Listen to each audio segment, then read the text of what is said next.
नमस्कार, आप देख रहे हैं आज तक। आपका बहुत बहुत स्वागत है न्यूज रूम लाइव में। अगले 1 घंटे तक देश दुनिया की हर खबर से आपको करेंगे बाखबर। आपके साथ मैं हूं शुभांकर।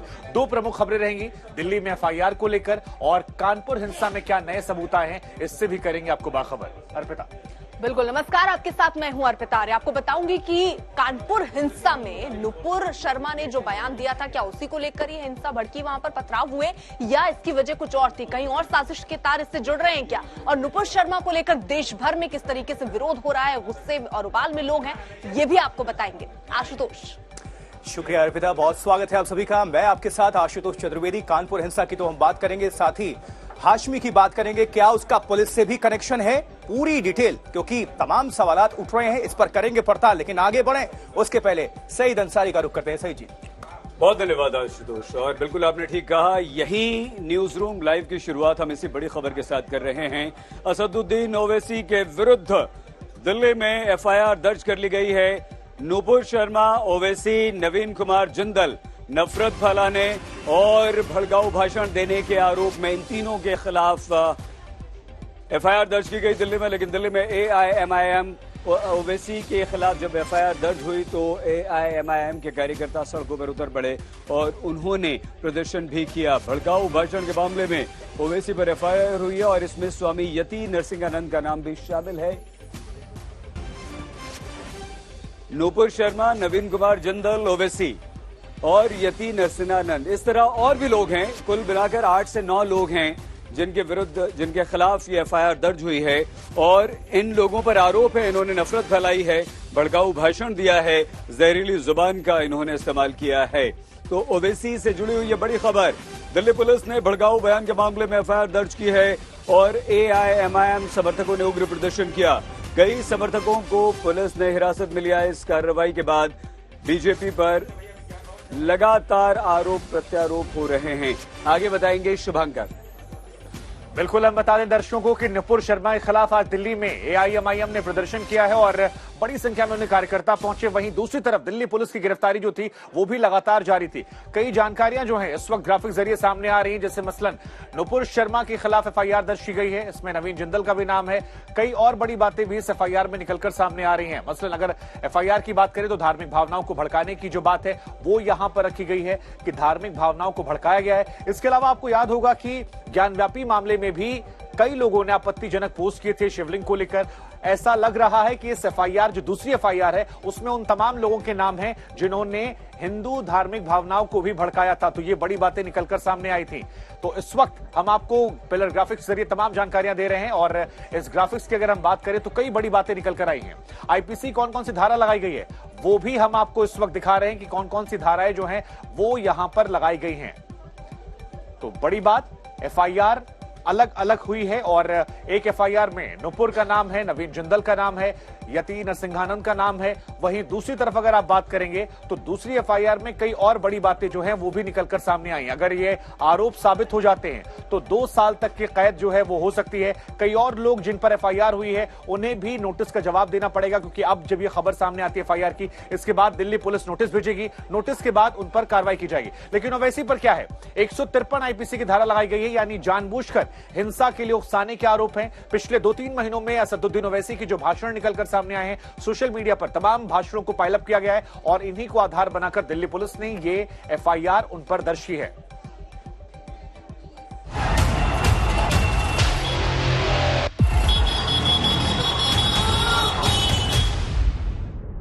भड़काऊ बयानों की आंधी ने जब देश का माहौल गर्म दहका कर रख दिया, तब जाकर पुलिस को अपनी जिम्मेदारी याद आई। एक तरफ से एफआईआर का सिलसिला शुरू हुआ तो ओवैसी नपे, गाजियाबाद वाले नरसिंहानंद नपे, नुपुर शर्मा नपी, नवीन कुमार जिंदल और उनके साथ 7 और लोग भी नप गए।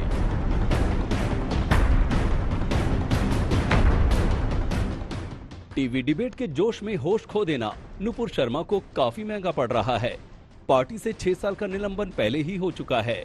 अब महाराष्ट्र के बाद दिल्ली पुलिस ने भी उनके खिलाफ एफआईआर दर्ज कर ली है। दिल्ली पुलिस की साइबर यूनिट ने उनके खिलाफ धार्मिक मामलों पर विवादित बयानबाजी और सामाजिक सद्भावना बिगाड़ने का केस दर्ज किया है।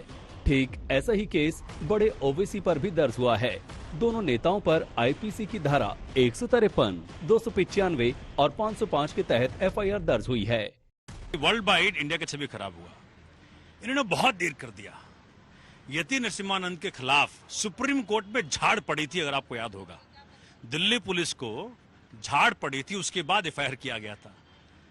और ओवैसी साहब जो हैं वो तो पार्टनर इन क्राइम है, वो तो भाजपा का पार्ट भी है, भाजपा का ही एक दूसरा रूप है। वो भाजपा ने अपने लोगों को एक्सपेल किया, सस्पेंड किया पार्टी से। और दूसरी बात है कि किसको मोहम्मद के प्रति प्यार आ रहा है और कौन लोग हैं जो किस प्रकार की भाषा इस्तेमाल करते थे। सबको जानकारी शिवसेना की किस प्रकार की भाषा रही, किस प्रकार की शैली रही, सबको जानकारी में। तो हमको मत सिखाएं, अपने अंतर झांके वो। ओवैसी खुद भड़काऊ कानूनी पेच में फंसे हैं, लेकिन नुपुर शर्मा को लेकर वो भी सरकार को निशाने पर ले रहे हैं। आप बताइए, 10 दिन के बाद मोदी को ख्याल आया, हम पुकार रहे हैं, बोल रहे हैं, मगर टस से मस नहीं होते मित्रों। और कब हरकत में आते हैं, हरकत में कब आते हैं, जब खतर में कुछ होता। लेकिन आज नुपुर शर्मा प्रकरण पर जिस तरह से ओवैसी साहब उछल उछल कर सवाल जवाब कर रहे हैं, तो मैं ओवैसी साहब से यह पूछना चाहती हूं कि ओवैसी साहब, जब आपकी पार्टी के नेता और विधायक जब 100 करोड़ हिंदुओं की आस्थाओं का अपमान करते हैं, उनकी धार्मिक भावनाओं को भड़काने का काम करते हैं, तब आपने अपनी पार्टी के नेता पर अकबरुद्दीन ओवैसी पर कोई कार्रवाई की? कल ही दर्ज हुई एक और एफआईआर में दिल्ली पुलिस ने बीजेपी से बर्खास्त हो चुके नवीन कुमार जिंदल समेत 8 लोगों को नामजद किया है।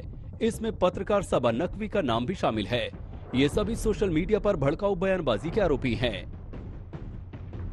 हालांकि सबसे ज्यादा मुश्किल में नुपुर शर्मा हैं। उनको लेकर विवाद सिर्फ भारत में नहीं, अंतर्राष्ट्रीय बन चुका है। माना भी यही जा रहा है कि खाड़ी देशों से संबंध खराब होने की आशंका के चलते ही बीजेपी ने नुपुर को पार्टी से बाहर किया। लेकिन ऐसे माहौल में नुपुर को नीदरलैंड से एक सांसद का साथ मिला है। डच सांसद कह रहे हैं कि नुपुर को सच बोलने की सजा मिल रही है।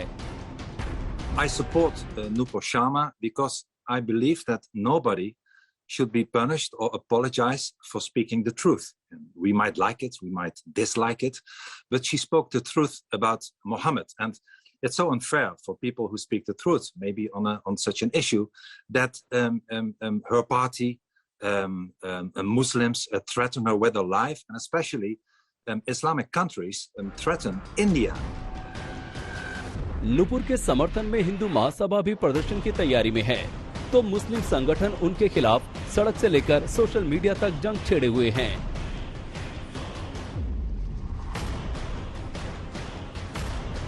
सूरत की सड़कों पर तो किसी ने उनकी तस्वीर लगाकर जूतों के निशान बना दिए हैं। दिल्ली से तंसीम हैदर के साथ आज तक ब्यूरो।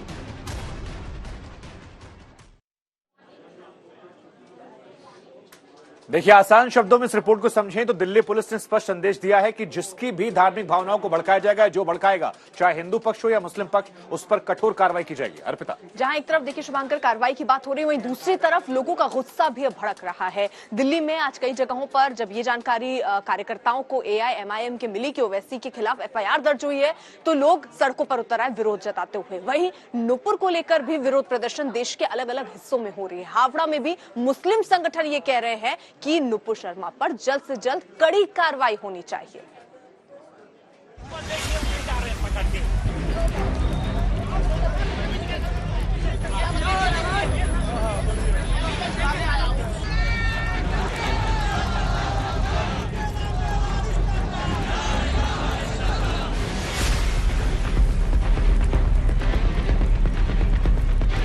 नुपुर शर्मा ने ऐसा बयान दिया कि देश में गुस्सा फूटा है।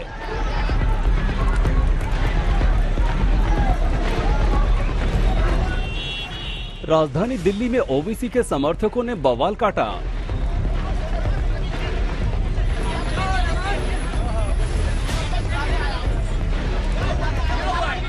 ओवैसी के समर्थकों का बवाल वैसे उनके खिलाफ दर्ज FIR के खिलाफ था, लेकिन मामला नुपुर शर्मा के बयान से ही जुड़ा हुआ है। बड़ी संख्या में ओवैसी के समर्थक दिल्ली के पार्लियामेंट स्ट्रीट थाने के बाहर इकट्ठा हो गए। देखते ही देखते AIMIM समर्थकों ने दिल्ली पुलिस के खिलाफ नारेबाजी शुरू कर दी। जबरदस्त बवाल हो गया। इस वक्त हम मौजूद हैं पार्लियामेंट स्ट्रीट थाने के बाहर, यहाँ पर जब ये खबर बाहर आई कि ओवैसी के खिलाफ भी एफआईआर है, जो एफआईआर दिल्ली पुलिस इफ्तो की तरफ से की गई है उसमें ओवैसी का भी नाम है, तो यहाँ पर एआईएमआईएम के कार्यकर्ता है जिन्हें डिटेन करके ले जाया गया। और अब देखिए जो एक दो कार्यकर्ता थे जिनका कहना था कि वो लीगल सेल से हैं, उन्हें यहाँ पुलिस डिटेन करके ले जा रही है और वो यहाँ से जाने के लिए तैयार नहीं थे, जिसके बाद पुलिस की टीम यहाँ पर पहुंची और डिटेन करके आप देख सकते हैं उन्हें थाने के अंदर ले जाया जा रहा है। ऐसा हाल सिर्फ दिल्ली का ही नहीं, देश के कई अन्य शहरों में भी विरोध तेज है। नुपुर शर्मा के बयान को लेकर अलकायदा आत्मघाती हमले की धमकी दे रहा है, तो कोई नुपुर शर्मा पर सख्त कार्रवाई का अल्टीमेटम दे रहा है। अगर 48 घंटे के अंदर नुपुर शर्मा की गिरफ्तारी नहीं होती है तो फिर ये एडमिनिस्ट्रेशन जान ले और एडमिनिस्ट्रेशन इसका जिम्मेदार होगा। कुछ लोग तो नुपुर को फांसी देने की मांग तक करने लगे हैं। आप उनके खिलाफ सख्त से सख्त कानूनी कार्रवाई करें और उनको फांसी की सजा सुनवाई जाए, उनको फांसी दिलवाई जाए। अब हावड़ा की ये तस्वीरें देखिए।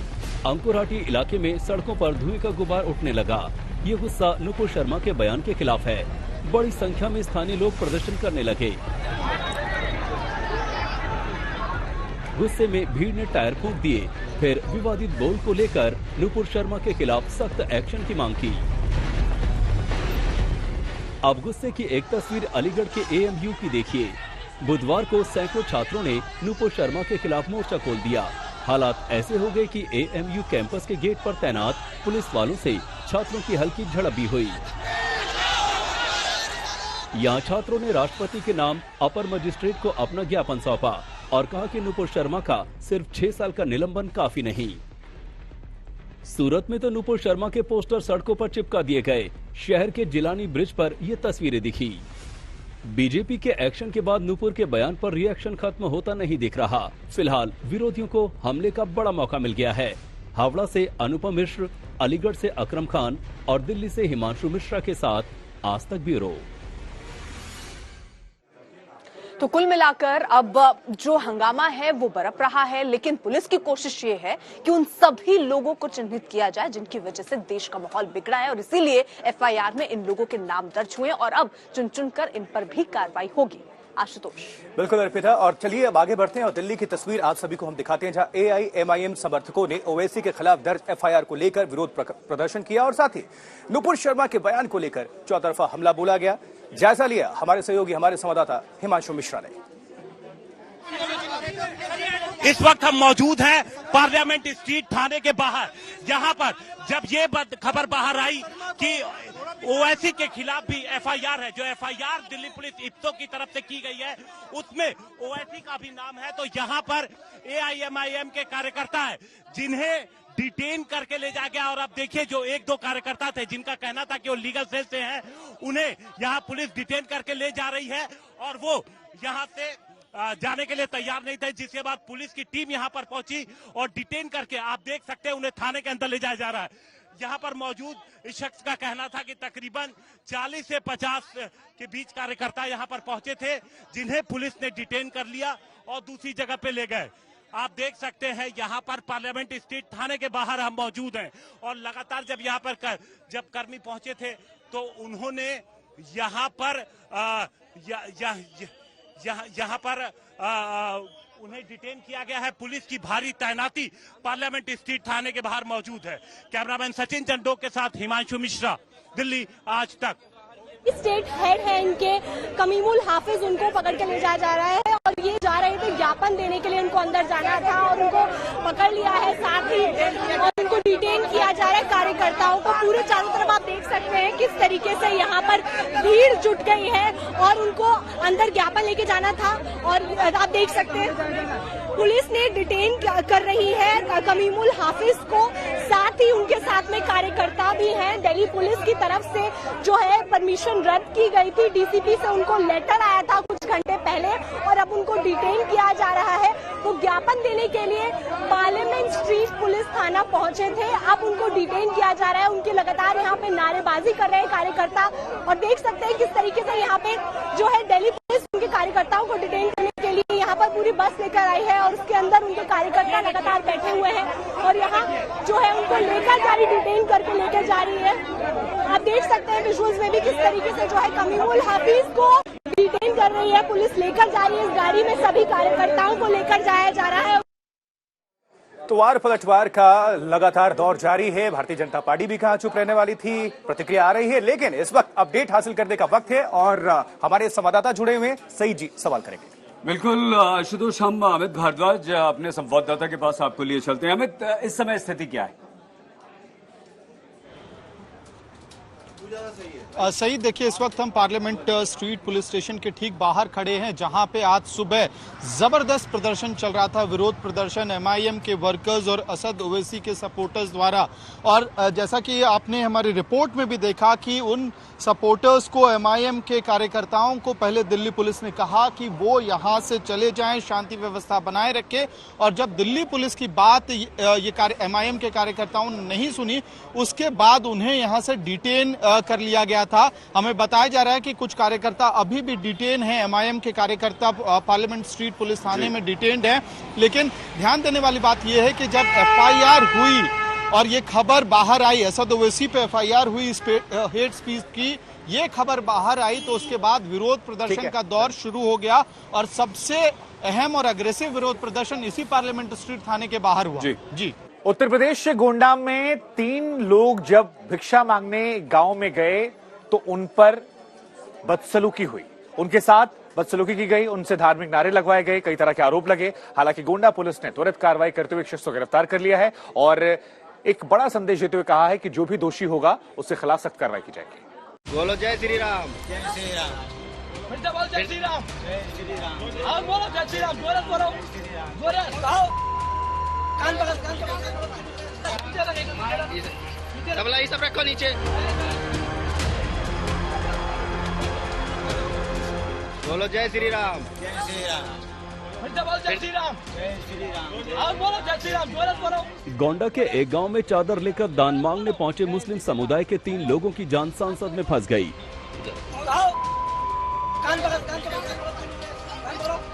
हुलिये और कपड़ों के चलते ये तीनों गांव के कुछ लोगों के निशाने पर आ गए। शुरुआत पहचान पूछने से हुई, तीनों का आधार कार्ड मांगा गया। आधार निकालो तो तुम आधार निकालो फटाफट। क्या ना लिखा? अब मार तो मार। तीनों ने आधार कार्ड साथ नहीं होने की बात कही तो ग्रामीणों का गुस्सा और भड़कने लगा। हाथ में लिए डंडे से एक युवक ने तीनों को धक्का देना शुरू कर दिया। क्या नाम है? मेरे बाप के क्या नाम है? बताओ। आधार दिखाओ। मार तो मार। आधार कहाँ है? आधार कहाँ नहीं? बात शुरू हुई थी पहचान पर शक के साथ, लेकिन जल्द ही मामले ने अलग ही रंग लेना शुरू कर दिया। तीनों को कान पकड़कर उठक बैठक करने का फरमान सुना दिया गया। बैठक मारो। तो गलती ना होई भैया। पंडित के काम कहूँ ना जा। भीड़ से घिरे तीनों लोगों को समझ आ चुका था कि जरा भी ना नुकुर जान पर भारी पड़ सकती है, लिहाजा तीनों ने तुरंत हुक्म उदूली भी शुरू कर दी। लेकिन इतना काफी नहीं था तो दबंगों ने इनसे धार्मिक नारे लगवाने भी शुरू कर दिए। जय श्री राम। जय श्री राम। और बोलो जय श्री राम। जोरत बोलो। जय श्री राम। जय श्री राम। जोरत बोलो। जय श्री राम। हाथ उठाए बोल। गांव में शुरू हुआ ये तमाशा जंगल की आग की तरह फैला। जिसे खबर लगी वो देखने के लिए मौके पर भागा चला आया। इस बीच कुछ लोगों ने इस हरकत का विरोध किया और दबंगों को रोकने की कोशिश की, लेकिन डंडे के जोर पर उन्हें भी पीछे धकेल दिया गया। आधार लेके आओ तब तो मिले। पहले बताओ कहाँ से आए हो? इनके देख लो, इनके लिए। अरे तू जा यार, ऐसे दूर हटो, दूर हटो। तोरे से बहुत से बुला रहा था, बहुत दूर जाओ। दूर जाओ तो फालतू बताएंगे। ऐसे तमाशों का अंत कितना खतरनाक होता है ये दुनिया कई बार देख चुकी है, लेकिन इन तीनों की किस्मत अच्छी थी कि वो तस्वीरें यहाँ नहीं दोहराई गई। जबरन धार्मिक नारेबाजी, बदसलूकी और धक्का मुक्की से बेजार हुए तीनों लोग जैसे तैसे गांव से निकलने में कामयाब रहे। ये गनीमत ही थी कि जान सलामत रही, वरना भीड़ में कुछ लोग तो इन्हें कानपुर के पत्थरबाज करार देने पर भी तुले हुए थे। अरे आतंकवाद अभी कानपुर में परसों उतना पत्थरबाजी की ही नहीं कि पूरा मारी नहीं सब मिटाई दी थी।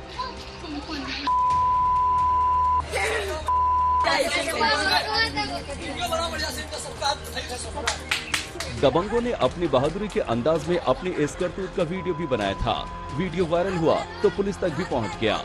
तस्वीरों के आधार पर पुलिस ने एक शख्स को गिरफ्तार भी कर लिया है। घटना में शामिल बाकी लोगों को भी हिदायत दे दी गई है। कानूनी एक्शन से शायद अगली बार ऐसा करने से इनके कदम ठिठके, लेकिन जहन में भरी नफरत का इलाज करने वाला कोई कानून नहीं है। गोंडा से अंचल श्रीवास्तव के साथ आज तक ब्यूरो। आज दक्षिण अफ्रीका और भारत के बीच T20 का पहला मुकाबला खेला जाना है दिल्ली के अरुण जेटली स्टेडियम में, लेकिन इसके पहले भारतीय टीम को झटका लगा। केएल राहुल बाहर हो गए हैं, जबकि पंत को कप्तानी की जिम्मेदारी सौंपी गई है।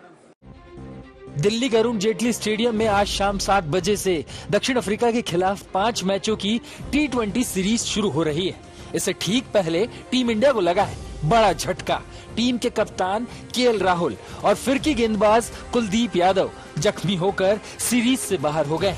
राहुल की जगह अब कप्तानी ऋषभ पंत करेंगे, जबकि हार्दिक पांड्या को उप कप्तान बनाया गया है। चयन समिति ने केएल राहुल और कुलदीप यादव की जगह अभी किसी खिलाड़ी को शामिल करने का फैसला नहीं लिया है। बीसीसीआई सचिव जय शाह की तरफ से जारी प्रेस रिलीज के मुताबिक केएल राहुल को राइट ग्रोइन इंजरी हुई है, जबकि कुलदीप यादव को नेट प्रैक्टिस में बैटिंग के दौरान दाहिने हाथ में चोट लगी है। चोट की वजह से इसी तरह से सीरीज से बाहर होने पर केएल राहुल ने ट्वीट के जरिए निराशा जाहिर की है। राहुल ने ट्वीट में कहा, ये स्वीकार करना बेहद मुश्किल है। पहली बार घर में टीम इंडिया की कप्तानी नहीं कर पाने के लिए बेहद निराश हूँ। आज तक ब्यूरो। देखिए, कानपुर हिंसा को लेकर एक नया वीडियो सामने आया, सीसीटीवी वीडियो आया है और इस वीडियो में जो तस्वीरें नजर आ रही हैं वो ये दर्शा रही हैं कि यहां पर बड़ी संख्या में पत्थरबाज जो हैं वो पत्थरबाजी करते हुए नजर आ रहे हैं। एक बाइक खड़ी है, उसको भी वो लगातार अपने गुस्से का शिकार बना रहे हैं। तो ये तस्वीर देखिए आप, ये बाइक यहां पर है, एक लड़का आता है, इस बाइक को गिराता है और उसके बाद कई लोग ऐसे हैं जो इस पर अपना गुस्सा निकालते हैं। बड़ी संख्या में पत्थरबाज जो हैं वो यहां से पत्थरबाजी करते हैं और आक्रोश, गुस्सा जो है वो साफ तौर पर नजर आता है। देखिए, इस बाइक को पहले एक लड़के ने पैर से मारकर जमीन पर गिरा दिया और उसके बाद लगातार पत्थरों से, ईंटों से इस बाइक पर वो अपना गुस्सा निकालते रहे। इसके साथ ही बगल में अगर आप देखेंगे तो पत्थरबाजी का दौर जो है वो लगातार जारी है। ऐसे तमाम सीसीटीवी वीडियोज को आधार बनाकर लगातार पुलिस कार्रवाई कर रही है। अब तक 54 लोग ऐसे हैं जो गिरफ्तार हो चुके हैं।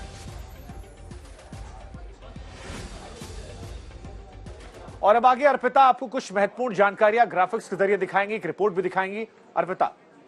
बिल्कुल शुभांकर, किस तरीके से ये पूरी साजिश रची गई, इसीलिए अब अलग अलग पहलुओं पर जहां एक तरफ जांच हो रही है, वहीं सीसीटीवी में जो पत्थरबाज दिख रहे हैं उन्हीं के आधार पर इनको चिन्हित करके इनकी पोस्टर भी बाकायदा लगवाए गए थे। कई लोग पथराव करते हुए इसमें दिखे हैं और उन्हीं को अब स्थानीय लोगों की मदद से भी पकड़ा जा रहा है। एक साथ कई लोगों ने वहां पे पत्थर मारे हैं और ये जो सीसीटीवी फुटेज उसमें सामने आ रहा है, चेहरा छिपाकर हाथ में पत्थर, यानी कई लोग अपने चेहरों पर या तो किसी कपड़े से उन्होंने चेहरे को या मास्क से अपने चेहरे को ढका हुआ है ताकि उनको बाद में पहचाना ना जा सके। साथ ही साथ वहां जो गाड़ियां खड़ी थी उन गाड़ियों में भी तोड़फोड़ हुई है। जो नया वीडियो आया है उसमें ये कई चीजें सामने आई, अब इन्हीं के आधार पर जांच आगे चल रही है। एक रिपोर्ट है, वो रिपोर्ट आपको दिखाते हैं। कानपुर के बेकनगंज इलाके में जुमे की नमाज के बाद हुई हिंसा में लगातार सीसीटीवी फुटेज सामने आ रहे हैं। उसी कड़ी में एक 4 मिनट 28 सेकंड का एक सीसीटीवी सामने आया। ये सीसीटीवी फुटेज में साफ दिखाई पड़ रहा है कि कैसे एक बाइक जो किनारे खड़ी थी उसको बलवाइयों ने निशाना बनाया और निशाना बनाने वाले सब नाबालिग बच्चे नजर आ रहे हैं। हम उस जगह पर पहुंच गए हैं जहां का ये सीसीटीवी फुटेज है। ये नई सड़क की एक दुकान है जहां का ये सीसीटीवी है, पूरी सेफ एंड कूलर, ये इस नाम से इनकी दुकान है। और ये देखिए, इसी सीसीटीवी का ये फुटेज है और यहाँ इस सीसीटीवी में जो तस्वीर जो कैद हुई वो इस बाइक की थी। ये बाइक भी बहुत अहम, जिसको कि पलवाइयों ने निशाना बनाया। ये बाइक, ये देखिए किस तरीके से उसको तहस नहस कर दिया, पत्थर पटक पटक के उसको तहस नहस कर दिया। ये यूपी 78FZ 9940 ये बाइक है जिसके ऊपर पत्थर पटके गए। ये कहा जा रहा था कि दोनों तरफ से पथराव हुआ, जिसके बाद दूसरे पक्ष ने पथराव किया, लेकिन ये सीसीटीवी बता रहा है कि किनारे खड़ी बाइक को भी जो बलवाई लड़के थे, जो उपद्रवी थे, उन्होंने निशाना बनाया। अब कहानी इस बाइक सवार से भी पूछेंगे। ये बाइक आपकी है? जी सर। क्या नाम है आपका? मेरा नाम धीरज है। धीरज, ये कब टूटी, कैसे टूटी, क्या हुआ, क्या करते हो? ये हम यही थी पूरी कूलर में काम करते हैं, कूलर का। अच्छा। तो 3 जून को जो दंगा हुआ था उसी में ये बाइक टूटी है। कैसे टूटी? उस दिन आप नहीं थे, क्या हुआ? अचानक दुकान बंद करनी पड़ी, दंगा होने लगा, तो बाइक कैसे यहाँ पर आ गई? नहीं, हम तो गाड़ी यहाँ पे खड़ी कर देते हैं, रोड डेली यहीं खड़ी होती है।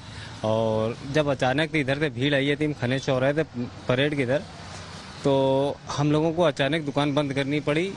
बंद क्या करनी पड़ी, हम लोग समेट भी नहीं पाए सारा सामान, ना गाड़ी अंदर कर पाए, गाड़ी बाहर रह गई और हम लोग शटर बंद करके अंदर हो गए, हम लोग जान बचा के अपनी। धीरज की बाइक जो घर से और दुकान तक आने का एक सहारा थी, वो 3 जून को हुई हिंसा में क्षतिग्रस्त हो गई। बाइक किनारे खड़ी थी, लेकिन जो बलवाई थे उन लोगों ने इस बाइक को निशाना बनाया और अब वो टूटी फूटी यूं ही खड़ी है। कैमरा पर्सन रोहित के साथ संतोष कुमार, आज तक। कई सीसीटीवी फुटेज अभी तक पुलिस के हाथ लग चुके हैं और जो नए लग रहे हैं उसके आधार पर भी उन चेहरों को चिन्हित किया जा रहा है जिन पर कार्रवाई होनी अभी बाकी है। बिल्कुल अर्पिता, शासन प्रशासन का एक्शन लगातार देखने को मिल रहा है, पुलिस एक्शन में है। इस बीच हमारे संवाददाता, आज तक संवाददाता कानपुर के डीएम से बातचीत उन्होंने की, क्या कुछ कहा कानपुर के डीएम ने इस बीच, आइए सुनवाते हैं। डीएम कानपुर हमारे साथ हैं। सर, हमारा सवाल है कि बीते शुक्रवार को जो हिंसा हुई उसमें बताया जा रहा है कि तमाम पीएफआई के भी कनेक्शंस हैं और जो जिन जगहों से ये पत्थरबाजी हुई वो इलीगल इमारतें हैं। कानपुर विकास प्राधिकरण और वो जो जिला प्रशासन के द्वारा ऐसी इमारतों पर ध्यान नहीं दिया गया जो जिस जगह पर हिंसा हुई है, कैसे देखते? देखिए, सबसे पहला प्रायोरिटी है कि कल एक शांतिपूर्ण माहौल में, शांतिपूर्ण वातावरण में कल के सारे आयोजन सुनिश्चित हो और शहर में नॉर्मलसी को रिस्टोर कर लें। बाकी जो अन्य पहलू हैं तो उसके संबंध में स्थानीय स्तर पर कमिश्नरी पुलिस के द्वारा विवेचना की जा रही है और उसके संबंध में it's a bit too early for me to comment. हमारे ऑफिसर्स हैं, उनके साथ बैठक करके आगे की जो कानूनी कार्रवाई उसके बारे में निर्णय लिया जाएगा। सर, अब कल शुक्रवार है, फिर से संवेदनशीलता बनी हुई है, शासन की तरफ से अलर्ट किया गया है। कानपुर को लेकर के विशेष इंतजाम क्या किए गए हैं?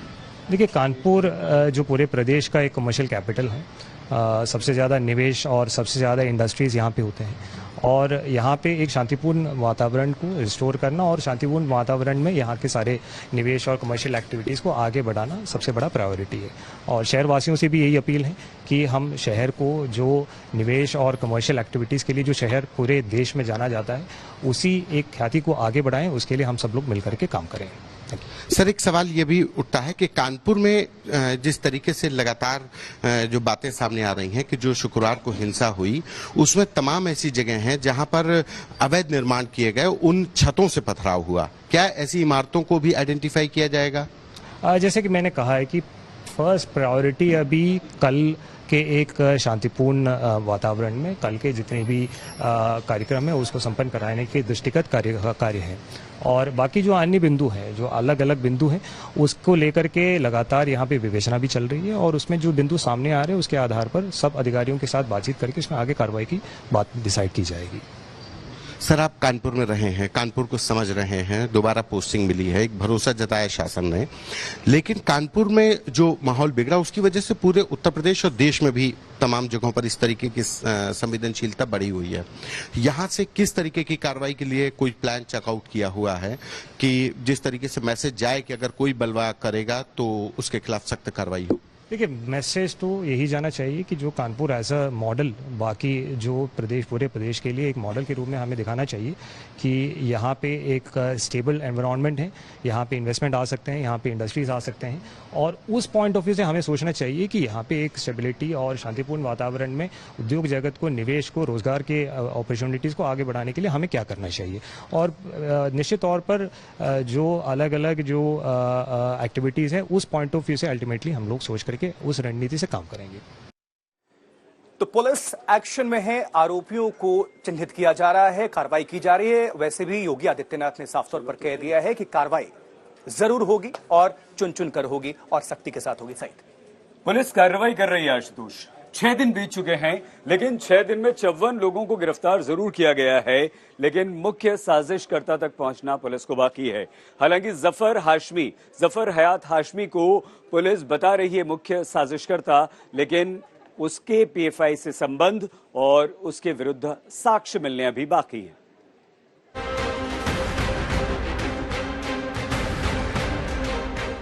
कानपुर के जिस इलाके में 3 जून को पत्थर बरसाए गए थे, जिस चंद्रेश्वर हाता पर लोगों को टारगेट किया गया था, अब वहां हालात बदल रहे हैं।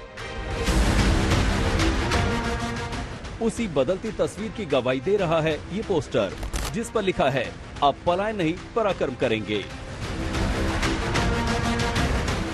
हिंसा के जरिए जो खौफ चंद्रेश्वर हाता के लोगों को दिखाया गया था, उससे बेखौफ होने लगा है चंद्रेश्वर हाता। अब आज यहाँ के लोगों ने इस गेट पे, ये चंद्रेश्वर हाता का गेट है और वहां पर एक पोस्टर लगाया है। पोस्टर पर नरसिंह भगवान की तस्वीर है और पलायन नहीं पराक्रम करेगा, यानी पलायन नहीं पराक्रम करेंगे। साफ है कि यहाँ के लोगों ने तय किया है कि अब हम इस जगह को छोड़कर नहीं जाएंगे।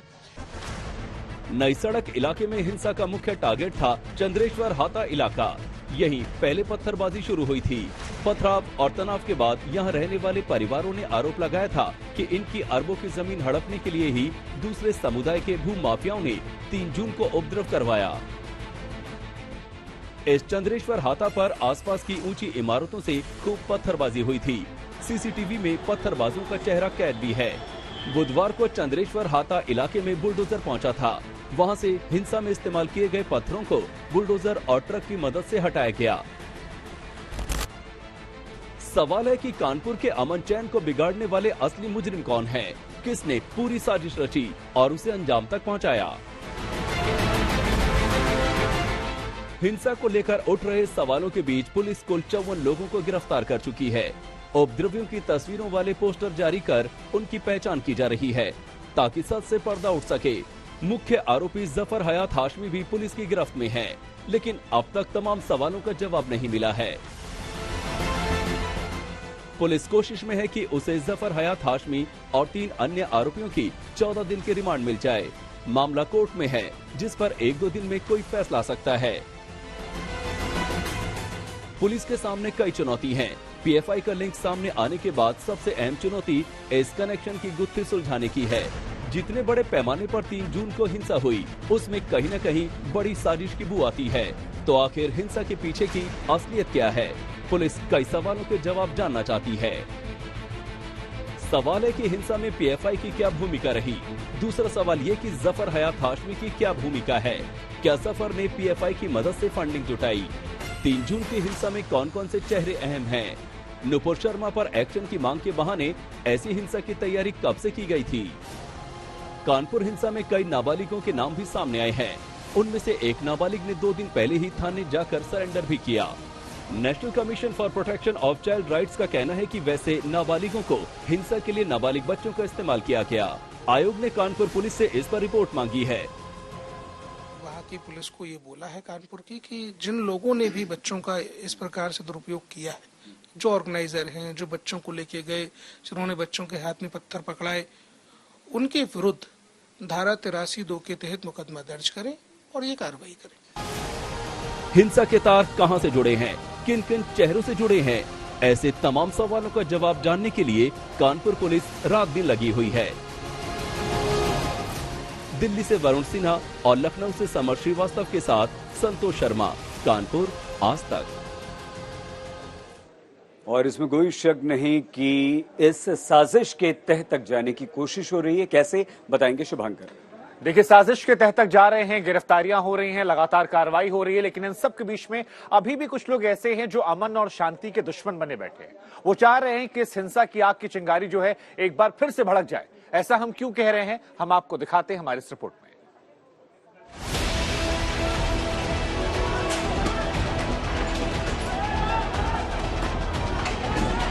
3 जून को कानपुर में जो हिंसा हुई वो पुलिस प्रशासन के लिए चैलेंज था, लेकिन हिंसा के बाद कानपुर में दोनों समुदाय की ओर से चंद लोग जो हरकतें कर रहे हैं वो और बड़ा चैलेंज है और शर्मनाक भी। हमारे ऊपर गुम्मे चलवाए, हमारे ऊपर पत्थर चलवाए और हमारी हो जो तुम्हारा नंबर बुलाऊं।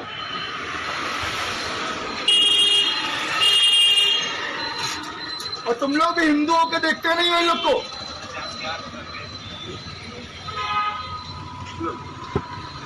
हम लोग क्या दुकान जाने के लिए? कानपुर में अमन शांति को चोट पहुंचाने में ऐसी हरकतें कामयाब हो रही हैं। हमारे ऊपर गुम्मे चलवाए, हमारे ऊपर पत्थर चलवाए और हमारी वीडियो में ये युवक एक कपड़ा दुकानदार को धमकी दे रहा है। ये युवक हिंदू कोऑर्डिनेशन कमेटी नामक संगठन के युवा मोर्चे का अध्यक्ष है। नाम है तुषार शुक्ला।